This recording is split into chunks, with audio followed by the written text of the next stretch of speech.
We're off to Boston Bicker, which is our next development, and this started off as 40 houses, which had outline planning. So we entered into a conditional contract subject to obtaining detailed planning or reserved matters. So we entered into a negotiation, and I think we had 18 months to obtain detailed planning to go through reserved matters, which is usually more than enough time to get everything through. Now, initially, our first stumbling block, so to speak, was that the council said that the outline planning said up to 40 units, and they thought they would only give us, I think, 32 or 34 units. And after some negotiating with our planning consultant and architect, they agreed that 40 was the number that they could agree to, and that took 6 to 8 weeks. So in the end, it worked out okay. We then completed on the transaction, and then the site next door, which was owned by somebody else, came up for sale, and that was for 9 houses. So we went through a similar process for that site and secured both sites, and then started work. And the interesting thing, which has been very challenging, is that the costings that we had when we were buying both sites compared to what the actual costs are have been very different in nature, and that's partly to do with, I guess, Brexit, partly to do with COVID and pent-up demand, partly possibly with what's going on in Ukraine. So there's a number of factors which have led to an increase, a huge increase, by the way, in costs.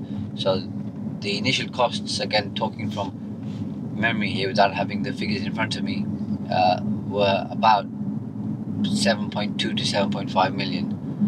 They've now gone up by £1.5 million, which is a significant increase.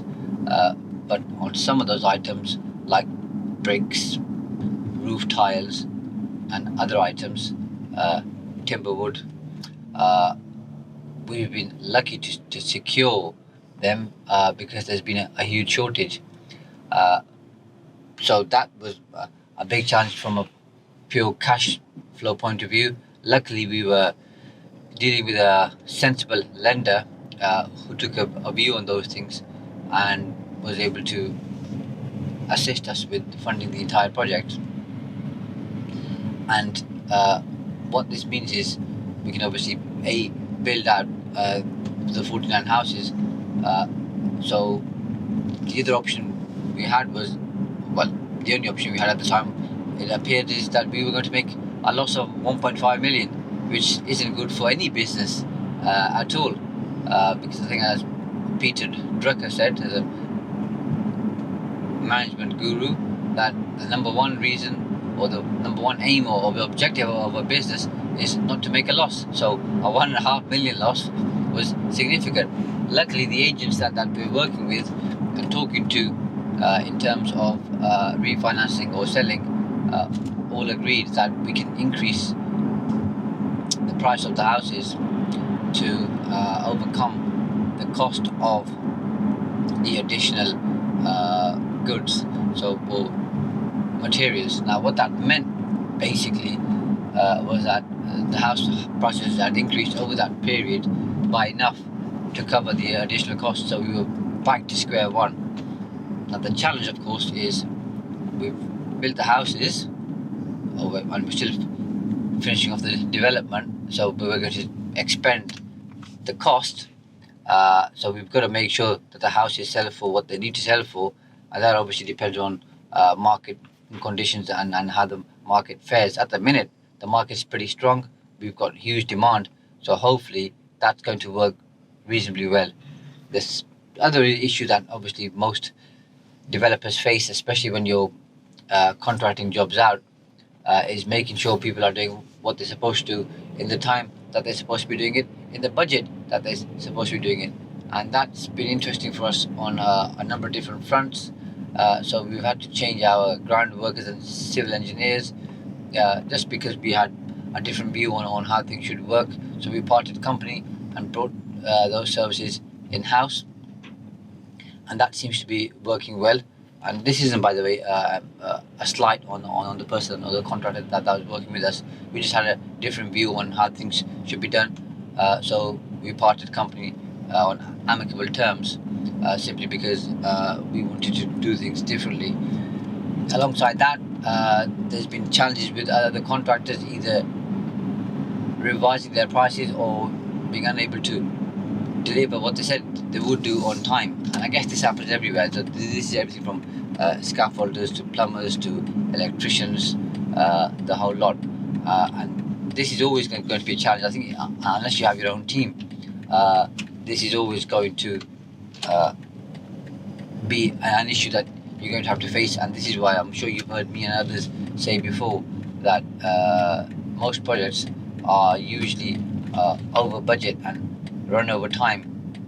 In most cases, both things happen, but sometimes you might be able to deliver the project on time, but it'll cost you more, or you might be able to not deliver it on time, but keep the costs where they are. But like I said, usually both things happen. So it's just about obviously trying to mitigate that. And I guess it's probably easier on smaller projects. On larger projects, it becomes harder, and then you've got more people involved, and issues with, I guess, communication, management, all of those factors come into it. Whereas if you're just working with one small contractor building 2 houses, it's probably easier to manage, or at least that's what I found.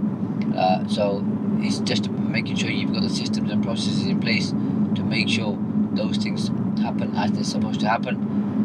Nothing's an exact science. Every single project is different. You learn different things. Some people work well, some don't, some overachieve, some underachieve. I guess that's just life, and that's just part of being a team, and that happens anywhere and everywhere. So it has been a learning curve, not a steep learning curve, because we've done developments before, we know how things work, but there have been a few curved balls which we weren't expecting. And the good thing is obviously our reaction and how we've handled that has helped us determine how the project has developed, but also it's good for mindset and learning. So overall it's been a good experience. We're not finished yet, we're about halfway through. Demand for the houses is good. We're trying to keep everything on track. That is a challenge because some of those things aren't in our control, like being able to buy materials in good time and being able to obviously buy them at the price we thought we'd buy them. But that's a challenge everybody faces, so that's not something that is unique to me or any other property investor or developer in the UK.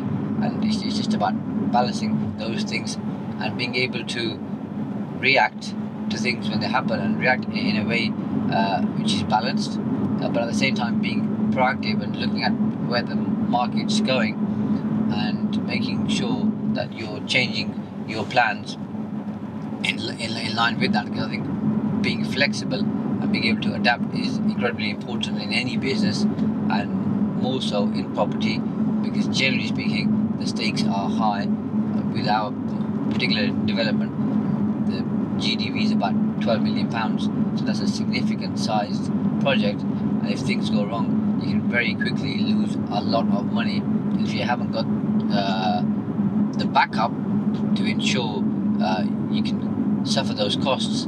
Well, then you're going to be facing liquidation or bankruptcy, and that's obviously something everybody wants to avoid. So I guess it's having the right team on board, making sure you've got a good supply chain, making sure that the people you work with fully understand what needs doing. Everybody is working towards the same goals and objectives, meeting deadlines, and most importantly, when things go wrong, having the ability to be very objective and not get emotional, which I try my best not to, by the way, and dealing with things as they ought to be dealt with, because when you get some bad news at that time it seems like doom and gloom, but after a week or 2 weeks or 3 weeks it's not as bad as you thought it was, and usually it can turn out to be a good thing. So why get annoyed, upset, angry at that time and throw your toys at the pram to find out a week later that what happened was pretty good for you.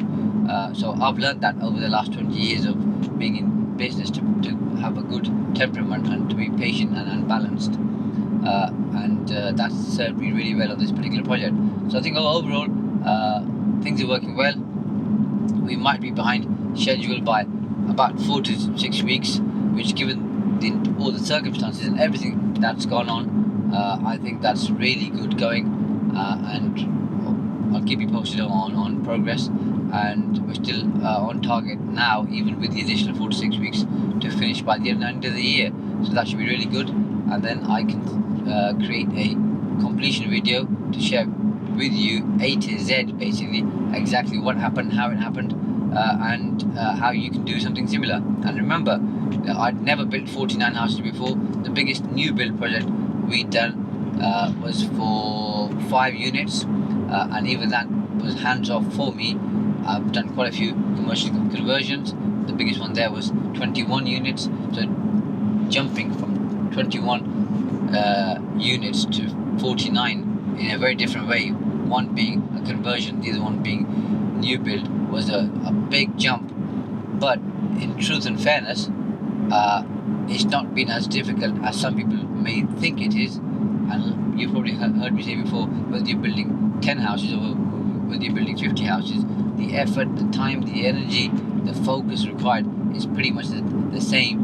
But the overall net profit, as long as you get it right, by the way, is going to be much higher on 50 houses than it is on 10 houses. So aim big, go for the bigger projects once you've got the experience and the confidence and the knowledge and the expertise and the team around you, because that's going to benefit you well. That's my biggest takeaway or lesson for anybody who's looking to do developments or who's doing small developments and isn't too sure whether they should take a risk and do bigger developments. Because every time I speak to developers, I did a talk yesterday in Essex, and I was speaking to the host, and they were about to do a significant size development just before COVID, and then when COVID struck, they became very apprehensive and didn't do the deal. And his main comment was, looking back now, he should have done the deal because he had the experience, he had the team in place, but just became nervous because of market conditions. That's pretty understandable, really, because during COVID, I think most people, in fact all of us, weren't too sure exactly what was going to happen to the marketplace or the economy or the country or to people as individuals. But sometimes you've got to have that, I believe, bullish approach in business. Take the risk, believe in yourself, go out there and do it, and more often than not, you'll be fine. That's how I've done it most of my life, and so far I've been okay overall, and I'm sure you will too. Hope you find that useful. Bye for now.